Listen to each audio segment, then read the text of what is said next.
Lisa va raconter une histoire à sa manière. Lisa va raconter un beau conte pour vous amuser. Bonjour les amis!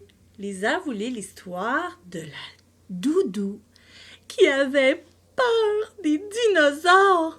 Regardez la doudou comme elle a l'air d'avoir peur du dinosaure. Mais le dinosaure, est-ce qu'il a l'air méchant? Ah, regardez! Il est beau, il est tout coloré, puis il fait un beau sourire. Croyez-vous qu'il est méchant? On va savoir en lisant l'histoire. Alors, livre, ouvre-toi. La doudou qui avait peur des dinosaures. Oh, regardez comme la doudou, elle a l'air d'avoir peur. Oh, elle est terrifiée! Aujourd'hui, c'est une journée très spéciale. C'est une journée pédagogique. Sais-tu ce que ça veut dire, pédagogique? Ça veut dire un congé pour les enfants qui vont à l'école. Alors, congé de maternelle pour Jeanne aujourd'hui. Alors, Jeanne reste à la maison avec Mamie Lu et sa fidèle doudou. Youpi! Regardez comme elle est contente, Jeanne.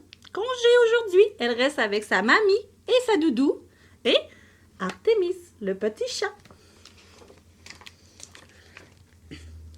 À peine réveillée, Jeanne fait le ménage de sa chambre. En replaçant son oreiller et son édredon à motif de coccinelle, la petite fille s'aperçoit que sa doudou a perdu son œil. « Oh non! » s'exclame la fillette. « C'est demain que tous les amis de la maternelle doivent apporter leur doudou en classe. Il faut vraiment retrouver ton œil, doudou, pour que tu sois belle, pour qu'on t'amène à l'école demain. » Alors Jeanne a cherché partout. En dessous de ses couvertures, en dessous de son bureau, sous sa carpette, dans son bac à jouets, dans la bibliothèque, dans le panier à linge sale. Elle a même regardé dans la bouche du minou Artémis, mais elle a trouvé l'œil de doudou nulle part. Elle l'a perdu. Pendant ce temps-là, que fait la doudou?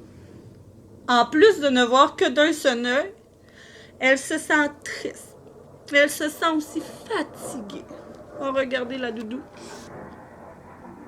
Elle est triste et fatiguée. Elle se sent pas bien parce qu'il lui manque un œil. Lorsqu'elle aperçoit son reflet dans le miroir, la pauvre doudou se dit qu'elle est devenue beaucoup moins mignonne et beaucoup moins amusante pour son amie Jeanne.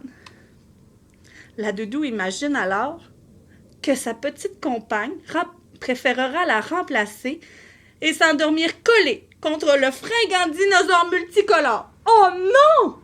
Croyez-vous que Jeanne va remplacer la doudou par le dinosaure parce qu'elle est moins belle?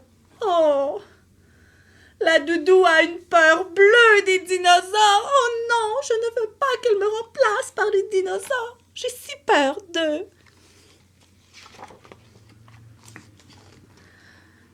À l'heure de la sieste, c'est une doudou bien mal en point que Jeanne retrouve dans un coin de sa chambre. Regardez, elle est tout aplatie. Elle va pas bien. Si son amie continue d'être aussi malheureuse et aussi piteuse, Jeanne devra lui trouver un remplaçant en peluche pour l'accompagner à l'école. Peut-être son nouveau dinosaure. Oh non, on veut pas que Doudou se fasse remplacer par le dinosaure. Oh non! Cette idée rend Jeanne aussi triste que Doudou. Jeanne, elle veut amener sa Doudou. Pendant le dodo de l'après-midi, Mamie Lu, qui a toujours plein d'idées pour aider les gens, décide de redonner énergie et sourire à la fidèle doudou. Alors la géniale grand-maman commence d'abord par laver la doudou. Elle la passe au savon. Elle la lave pour qu'elle sente bon. Rapidement, celle-ci brille à nouveau et se met à sentir très, très bon. Regardez, elle sourit, elle se sent mieux. À la place de l'œil perdu, Mamie décide de coudre un splendide bouton bleu qu'elle a trouvé sur un vieux manteau d'hiver oublié dans une boîte au grenier. Mais la doudou a très peur des aiguilles aussi, presque autant que des dinosaures. Elle refuse de rester dans les douces mains de l'habile couturière et préfère se sauver en courant. Elle a peur de faire coudre son œil, elle a peur que ça lui fasse mal, puis elle se sauve. Après avoir essayé toutes les cachettes possibles, la doudou choisit de se réfugier dans le panier du chat Artémise. Mais Mamie Lu connaît tous les raccoins de la maisonnée. Et elle sait aussi reconnaître les miaulements d'Artémise lorsque celle-ci est dérangée par une doudou morte de trouille qui se cache dans sa maison. Je comprends que l'aiguille puisse te faire peur, mais ne crains rien. Je vais faire ça très doucement et après, tu te sentiras beaucoup mieux. Elle est rassurante, grand-mère, hein? Pensez-vous que la doudou va se laisser coudre un œil? Oui, regardez! En chantant une comptine à la doudou et en la chatouillant un petit peu, Mamie Lu réussit en un rien de temps à remplacer son œil manquant par le très joli bouton bleu ciel. Regardez le beau bouton. Ça lui fait 2 yeux, elle est belle. Aussitôt remise du léger picotement ressenti, la doudou retrouve son splendide sourire. Mais sa joie ne dure pas. En se regardant à nouveau dans la glace, elle s'aperçoit que son autre œil est sur le point de tomber et qu'il ne tient qu'à un fil. Oh non!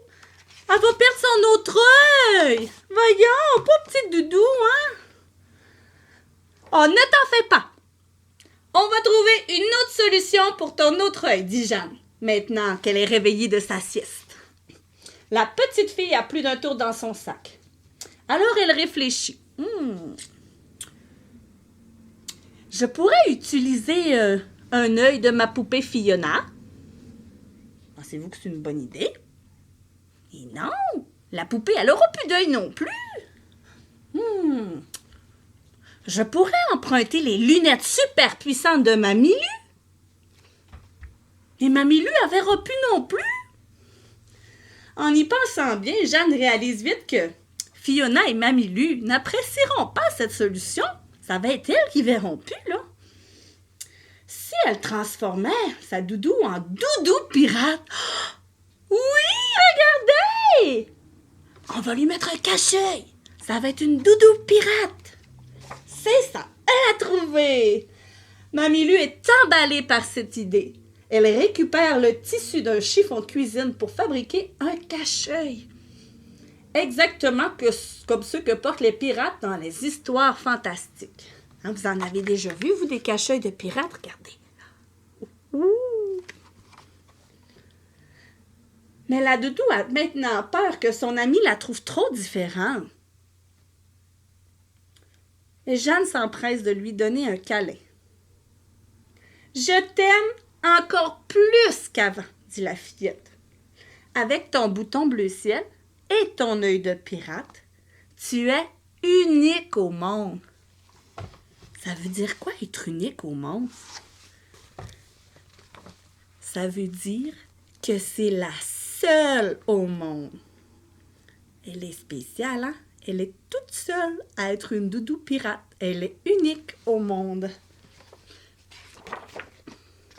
Le lendemain, dans la classe de M. Martin, les camarades trouvent tous que Jeanne a beaucoup de chance d'avoir une amie aussi extraordinaire.